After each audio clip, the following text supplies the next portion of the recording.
Hey folks, this clip is brought to you by Omaha Steaks. Get $30 off your order of perfectly aged steaks, juicy burgers, and decadent desserts with our promo code VOLS, that is VOLS, Omaha Steaks. All right, Zach and I are back here for the second half of our midweek segment. You can go and watch the first half, which we posted on Wednesday. That was about Zakai Ziegler very, very sadly going down for Tennessee basketball and kind of where Tennessee basketball goes from there. So go look on A to Z Sports Nashville's YouTube channel, and you can watch that one and get our thoughts on everything that happened with the basketball team and what might happen going forward. But this segment is going to be about the news about Tennessee's NCAA case that came out on Tuesday. This was apparently stuff that had internally in everything that's been going on there. This stuff has been known for a while, but the news just got out this week. But some of the guys involved in the Pruitt nonsense, where the NCAA is investigating Tennessee, Tennessee has been flogging itself for years now and cooperating like crazy with the NCAA and doing all of this stuff. And some of the punishments have started to trickle out, and it was for names that people would know, specifically Brian Niedermeyer and Shelton Felton, who were two coaches on that team. They both agreed to show causes. There were two other sort of administrative guys too that, you know, your sort of day-to-day fan probably doesn't really care about, but they were still behind closed doors, and they were negotiating with the NCAA apparently, and they all four of them agreed to show causes, which is essentially when you can't be employed in college sports for a while. And that hasn't all been finalized apparently, but it has been agreed to. It's kind of like agreed in principle to be the coach at the next place. They've agreed in principle to be thrown out of college athletics. So that news came out, but I think the thing that Tennessee fans have found interesting is some of the additional details with this that have come out, and specifically the one that I found probably worthy of a discussion here was John Bryce of Football Scoop, who covered Tennessee athletics for a really long time, has amazing sources within the program still to this day. He wrote some about it, and this is what he had to say. I'll just read straight out of what he said in Football Scoop. He said, sources have told Football Scoop that part of the expected penalties for Tennessee as an institution include, quote, vacating wins under Pruitt during the alleged time frame of the allegations, multiple years of probation believed to be a 4-year term, scholarship reductions to be implemented over a period of multiple years, as well as recruiting restrictions to limit both visitors to campus and coaches allowed visits on the road during evaluation period, as well as deduction of revenues and bowl money. UT was set to, end quote, UT was set to lose a specified fine in the thousands of dollars and then also be penalized a percentage of its budget. If you listen to the show at length, you know that the NCAA is the bane of my existence. I pray every day for the end of the NCAA. This adds to that. But before I give my whole spiel, I'll just throw it to you, Zach. Your thoughts when you saw this? Well, it was a lot to digest at once. My first thought when I first saw the penalties was, oh, goodness, Jeremy Pruitt is not going to be coaching in college football for a long time because, you know, his whole defense is ignorance of everything that happened, even though his wife is explicitly named in the report for helping, you know, facilitate some of these payments and some of the things that went on. While I don't think that Jeremy Pruitt did a lot of things wrong, I mean, I've kind of defended him a few steps of the way because I feel like, and I still feel this way, that he was just kind of helping out some guys and recruits and families that needed the help. It wasn't these egregious amounts of money. It was rent payments. It was deposits. It was things like that. So for the NCAA to be considering coming down this hard on Tennessee after the way that Tennessee is cooperated with the investigation, pretty much paid for the entire investigation because it was an internal investigation and they just handed all of that information to the NCAA. One, I think it would be, you know, just right on brand for the NCAA to say, you know what, we're still going to do what we want to do anyway, and Tennessee will get the shaft and face all these penalties. Also, I think how idiotic of Tennessee to comply with the NCAA and actually believe their line of, that being cooperative will help them in any sort of way. Tennessee's going to look really, really stupid if it comes out that did not help them at all, that they wasted all this money, that they pretty much just gave everything to the NCAA. I mean, it comes back to that conversation of, yeah, Jeremy Pruitt should have been fired after 2020, way before any of this investigation stuff. But at the time, and we still think that they used it as a way to get out of paying his buyout. Would you not pay the $12 million or whatever it is just to not have to deal with any of this moving forward? Like, I don't think it was worth it. If that was the angle, and look, that it all came from within, they could have hid this. Other programs hide it. There were other ways to go about this and to handle this. And maybe if Danny White would have been the athletic director sooner, Tennessee would have been able to handle this differently. But you think back to that press conference, it's hard to believe it's been over 2 years ago now that press conference happened, and where they just admit to everything just out there in the open. And that's got to be maybe one of the worst decisions they've ever made. I mean, pending how this plays out, maybe none of that happens and it's all okay, and they kind of retroactively penalize them and accept the scholarship reductions and some of the things that we know they've already done. Maybe that does work out okay. Remains to be seen. But if it doesn't, that's going to be one of the biggest missteps in Tennessee athletics history. And it's really the only thing that can kind of slow down Tennessee's momentum right now. Spring is in the air, and that can only mean one thing: spring grilling. The steak experts at Omaha Steaks have made it easy to spring into something delicious with their semi-annual sale. It starts Wednesday, February 22nd, so make sure you mark your calendar and get 50% off site-wide. Grab all your favorites like perfectly aged tender steaks, ocean fresh seafood, juicy burgers, air-chilled chicken, and decadent desserts. Plus, when you go to omahasteaks.com and use promo code VOLS, that is VOLS, at checkout, you'll get an additional $30 off your order. It's the perfect way to get fired up and spring into something special. Don't wait. Go to omahasteaks.com and use promo code VOLS at checkout and take advantage of this deal. I've had Omaha Steaks plenty now. Comes right to your door. So convenient, so tasty. Can't recommend it enough. Go and get it. Omaha Steaks is ready to ship your order right away, and you're going to want to hurry because 50% off site-wide is only happening for a limited time, so don't miss your chance to save. Visit omahasteaks.com. Use promo code VOLS at checkout and get an additional $30 off when you shop their semi-annual sale today. Again, it starts February 22nd. Mark those calendars and get your Omaha Steaks. Minimum order may be required. That's Omaha Steaks, promo code VOLS. If the NCAA comes back and gives Tennessee even mild additional penalties, it sounds like they're gonna. Sounds like that's going to be the case. I just, surely that will turn Tennessee stone cold hardened against the NCAA. Surely. Because at what point do you go, we cooperated with you idiots. We did everything you said. Tennessee did everything that the NCAA said, to the point that the NCAA actually, there was some statement where they were like, Tennessee is a model citizen. They've done everything that we've asked them to do, and you're still going to come back? And Tennessee's been a model citizen and punished itself and done behind the scenes these scholarship reductions and all this garbage that Heupel has had to wade through.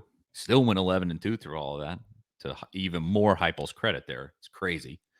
But, they've done all this, and you're still going to come back with this nonsense and punish people who weren't in the building at the time, who have nothing to do with any of this. Take away scholarships from kids that may want to come to Tennessee and play football here, and you're going to take that away from them too.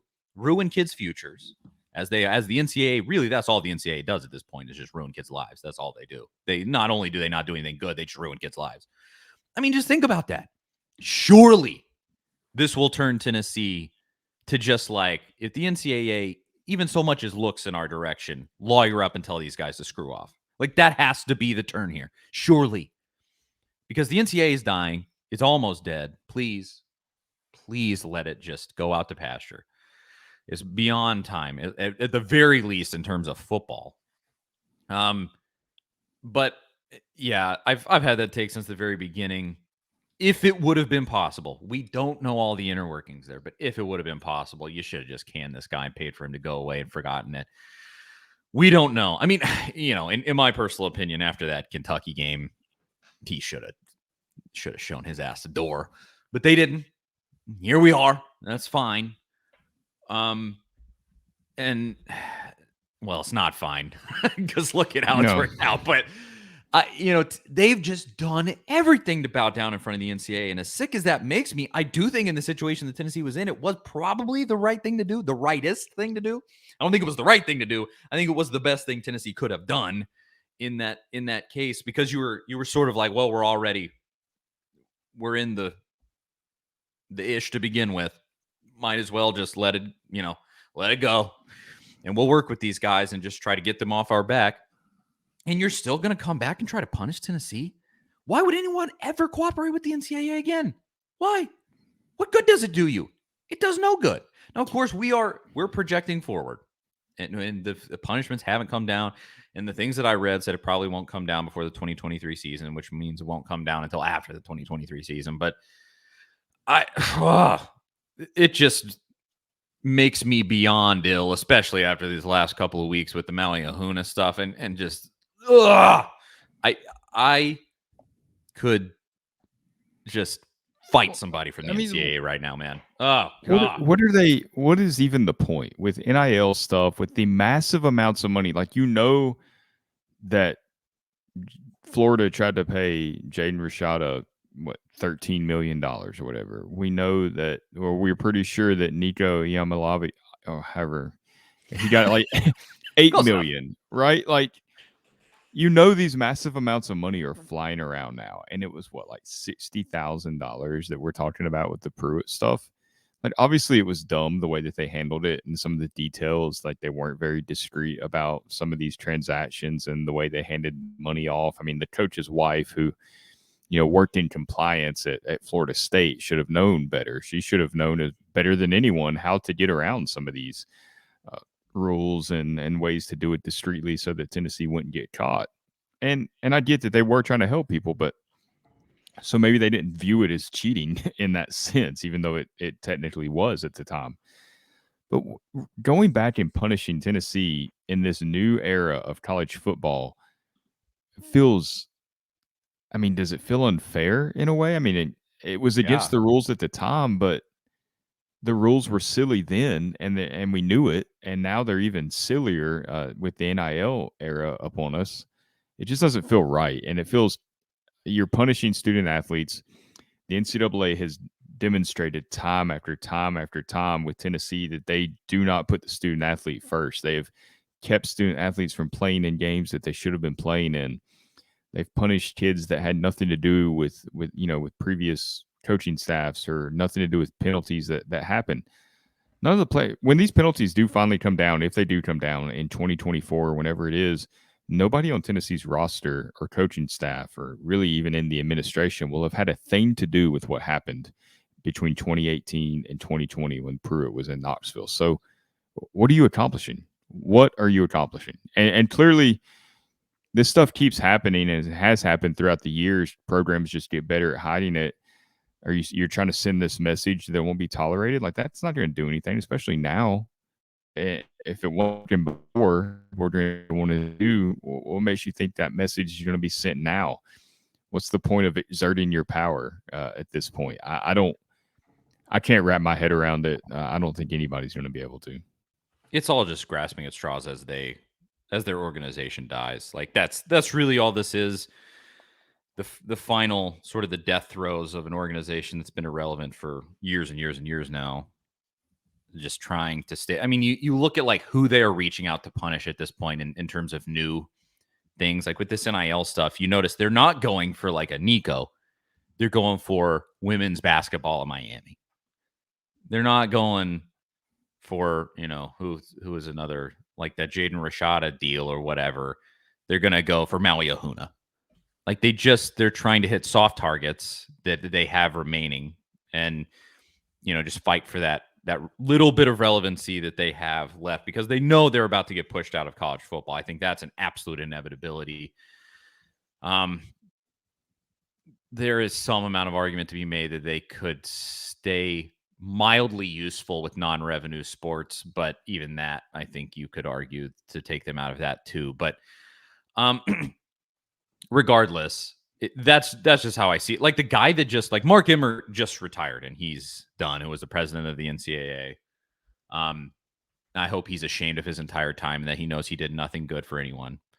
I hope that's a great retirement, isn't it?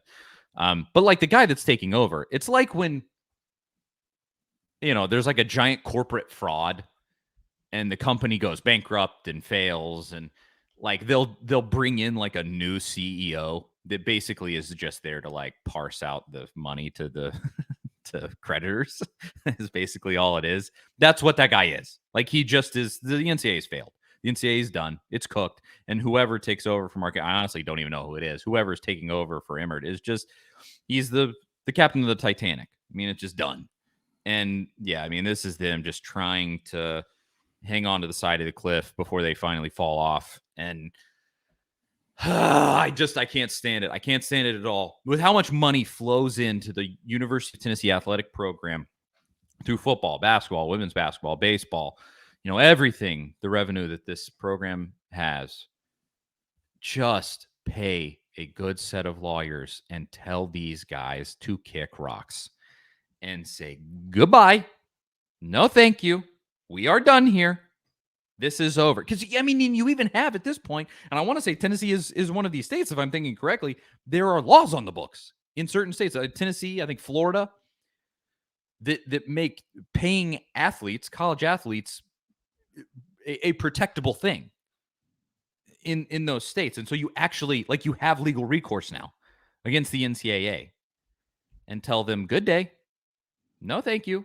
It's like the Jehovah's Witnesses that show up at your door. You go, no, thanks, and you shut the door back in their face.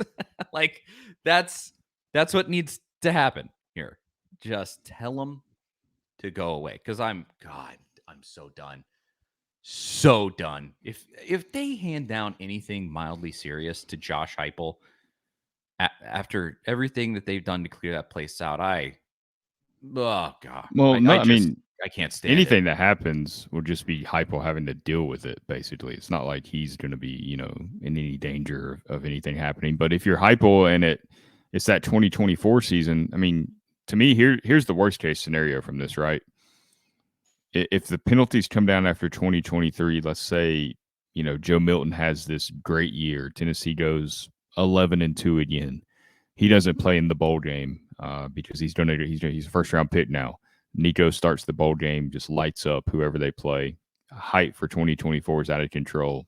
Tennessee's in playoff predictions. Penalty comes down and they get hit with a bowl ban or something.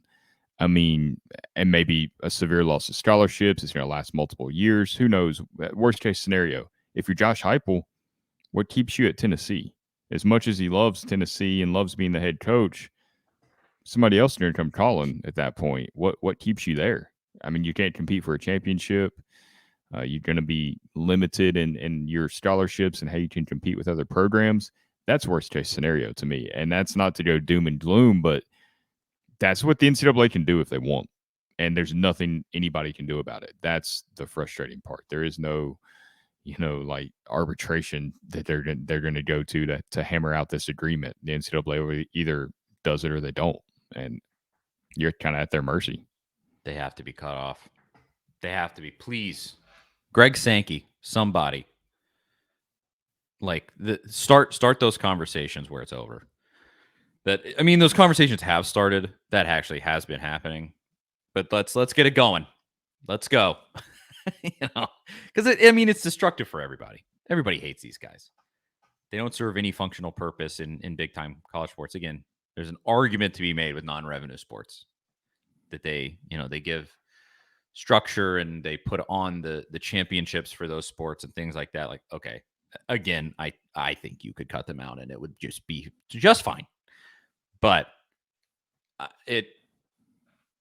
I'm done. I'm done with this. But as far as that goes, was there anything else we may have missed, Zach, because honestly, that's the bulk of my take on it. Screw these guys. The NCAA is just the absolute worst. And screw those Niedermeyer and all those guys, too, because they're the Well, I worst, mean, too. look, Derek Ansley, just who is also named in this, who has not received any punishment yet because he's in the same, boat as Pruitt, kind of not really agreeing to whatever term. Which I don't know why Ansley wouldn't just say, "Do whatever you want." That dude's back in the NFL. He was in the NFL before he came to Tennessee. He was just promoted to defensive coordinator for the Los Angeles Chargers, so he's in a pretty good spot in his coaching career. And the NFL is the place to be right now, unless you just love the grind of college football. And a lot of guys do. I mean, your Josh Heupels, your Kirby Smarts, your Nick Sabans, probably Shane Beamer would fall in that category. Those just seem like college guys. They have the energy. They're just better suited for the game. But most people, they kind of want to get to the NFL. We've seen Tennessee lose a wide receivers coach. We've seen several, Georgia lost their offensive coordinator to the NFL. Florida lost several assistants to the NFL this past week. He's okay. But you hit him with a show calls ban that he doesn't care about, but Tennessee gets hit with the penalties. The athletes get hit with the penalties that are at Tennessee and have to deal with it. Meanwhile, he's out there living his best life in Los Angeles, and that's fine. I'm happy for him. I don't think everything that I think about the NCAA applies to him as well. But how is that fair to anybody at Tennessee? It's just, and we can sit here and talk about that forever. We're never going to come up with a good answer. Yeah, you're really not. It is. Until they finally legitimately get pushed out, and what a day that will be. That I know it'll probably come from some tweet by some dork like Pete Thamel or something, and he'll say the Power 5 conferences have decided to separate from the NCAA. Oh, I'm gonna throw a party, and you're all invited. Everybody that listens to this show.